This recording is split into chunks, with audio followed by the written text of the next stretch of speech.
Well, here's another update. Um, so, it's been a minute since I made a video. Um, so, what's new? Well, I got a phone call from my new uncle and his wife. Got to talk with them for a while on the phone. That was awesome. Wanted to know about me, about my kids, just really getting to know. And then the ball dropped. The whole bottom fell out from under it. So I got told that my dad, my bio dad, the whole search, he, and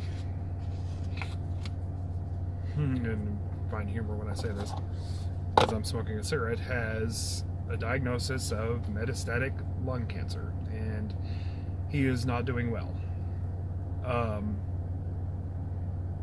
So I was told initially,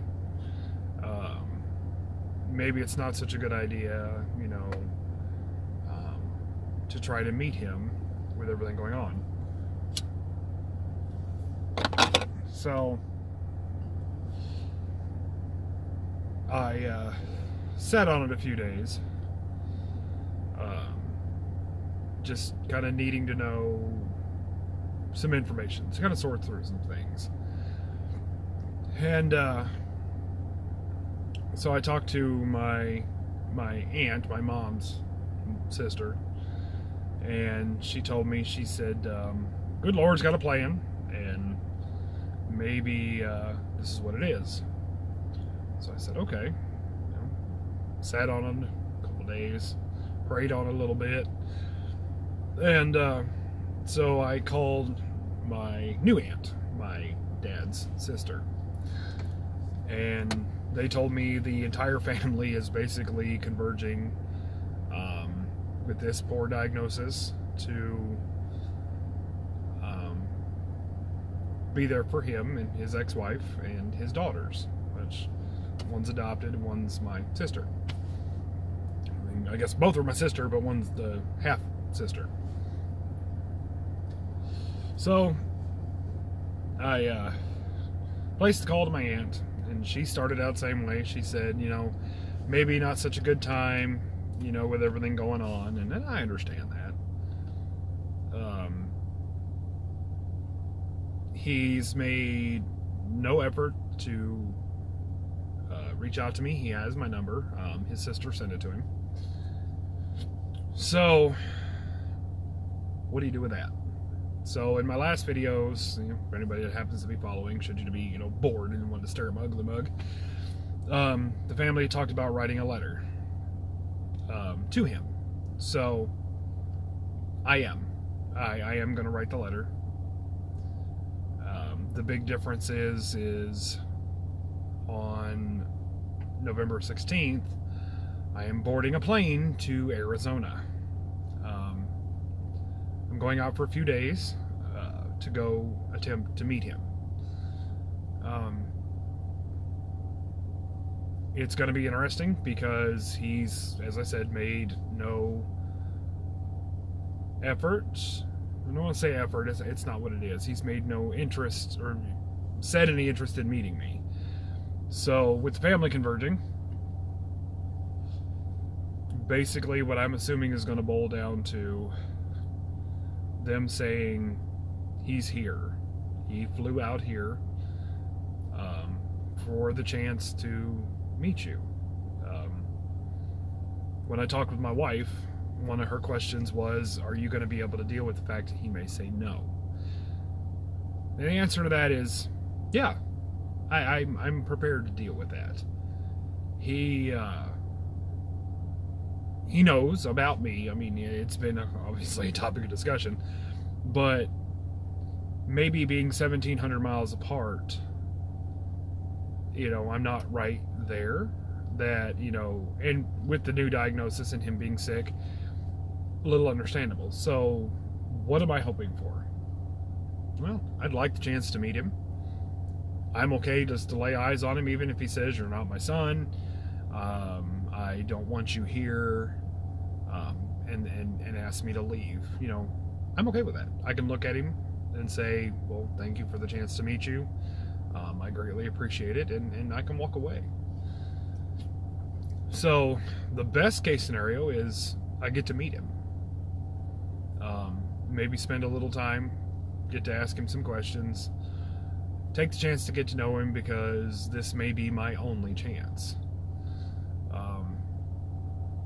But in talking to the new family, I told him, I said, I'm a glass half full kind of person. I get to meet my aunt and my uncle and their families, a bunch of cousins, and possibly my sister. Who knows? I did ask. That was one question I never thought to ask in all this. Has anyone said anything to my sister? So, talking with my aunt, she said, she didn't remember all the details, but, yes, she had talked with her about me. The conversation had arisen that, you have a half brother. And it basically boils down to the more the merrier is kind of how she put it. So, my worry, well, it's not so much my worry. People will think that, I'm there to maybe steal his thunder. I'm converging on him at a time that, he's not doing well. Is that stingy? Yes. Yes, it is. And let me tell you why. At 37, being so close to finally finding him through everything, and then to find out that, well, he's dying. This is my only chance. And I'm not willing to spend the remainder of my life wondering what could have happened. So, yeah, I board a flight at 5 a.m. out of Chicago, and I land like 7:30, so, hey, by clock, 2.5 hours to go 1,700 miles, why not? My cousin Corey and possibly my cousin Kirby are going to come pick me up, help me find a hotel and a rental car,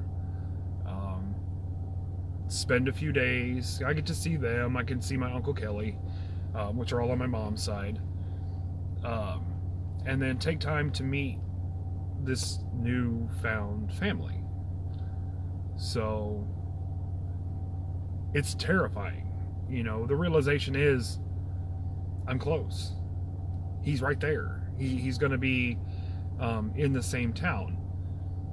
But the other realization is when I was 15, my freshman year of high school, I started in Tucson, Arizona. I was in the same town and had no idea. So it's interesting. But it was brought up to me a very interesting point that I never thought about. So when I was 15, my stepdad adopted me. And I was all for it. So that was based off the pretense that my father was dead. My real dad, who I assumed was always the one I was told it was. So it was brought up to me. It was a very interesting idea that my adoption, being 37, may not have been legal. I don't know the ins and outs to that, but it's interesting to say the least. What if? What if everything I've known for the past 20-something years has been wrong because of a lie told to me by my mother? So, and is it upsetting? Yeah, but I gotta laugh at it. I have to laugh. that all because of one lie, my whole world is literally juggling balls right now and trying to keep them all in the air as all this comes at me.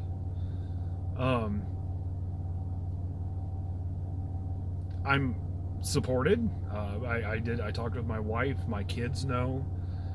Unfortunately, they're not able to go with me. But it's an opportunity I can't pass. And I don't think that I'm wrong. I'm going on the pretense that, yeah, he may very well say, no, I don't want to see him. And I'm okay with that.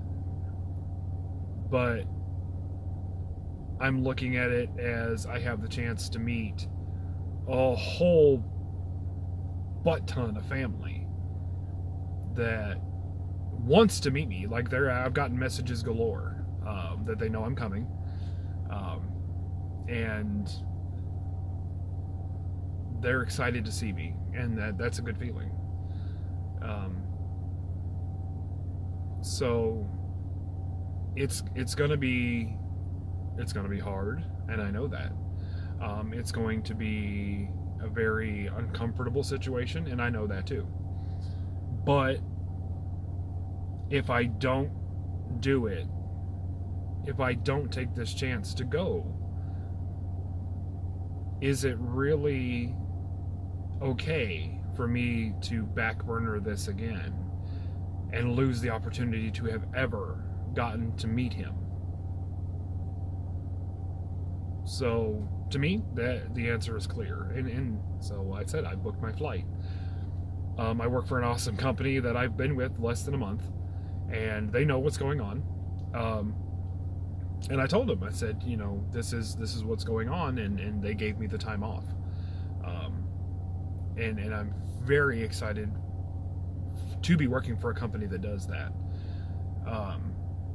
College, on the other hand, I am a full-time student. It's going to be a little interesting because I've got tests that week, but sometimes you got to give to get.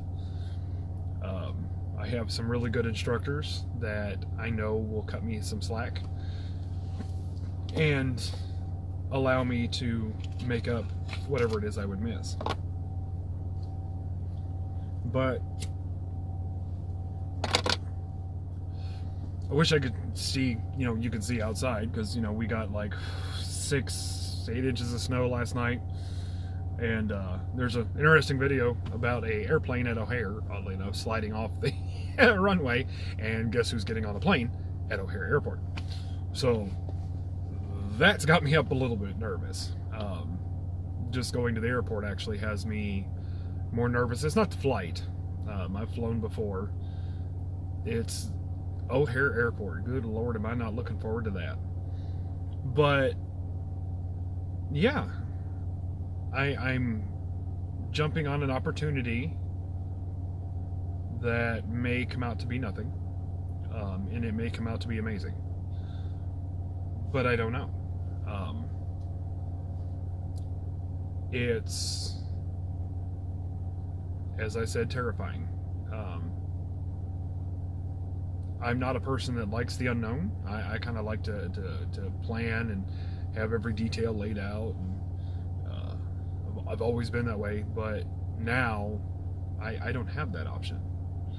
I kind of have to throw caution to the wind and take it as it comes at me.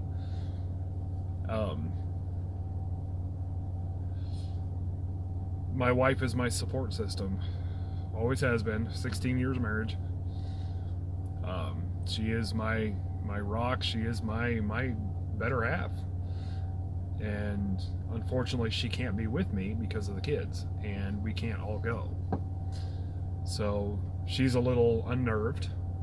She's not going to be there should things go wrong for me. So that's kind of the terrifying part, is I'll be dealing with this 1,700 miles from home, out on my own, with very few people that I could turn to, but not the people I would want to turn to, which is my first instinct would be my wife. So yeah, I'm flying out Saturday, the 16th of November, 2019, for the opportunity to lay eyes on my biological father. And I have no guarantee. But, you know, they say life has no guarantees. Well, death and taxes guaranteed there. And so, yeah, that's where that lies. So, June, July, August, September, October, November. 5 months. 5 months since all this started, this heavy journey. I am very close. Today is Tuesday, the 12th. I have just a few days left to clean up homework and to prepare to board a plane and see how it comes out. But like I told my aunt, if he says no, I'm okay with that. Because in all reality, I get to meet all these people that know I'm coming and are excited. And most excited for me is to meet my sister. I have a sister. I grew up the youngest of 3 boys. And I have a younger sister who is 4 years older than my oldest daughter. So, yeah, I mean, that's going to be, I'm hoping, awesome. I am.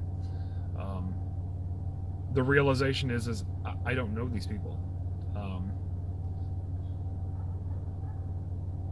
They could completely not like me when they meet me. I could completely not like them when they meet me. My sister could, like, not want anything to do with me because I'm a bad person. There's so much room for judgment, and that's the terrifying part. Again, it's the unknown. So when I get out there, I'm actually going to see if one of my cousins out there will maybe go with me. I'm not sure if I just take my rental car and drive down to Tucson and try myself or have somebody with me.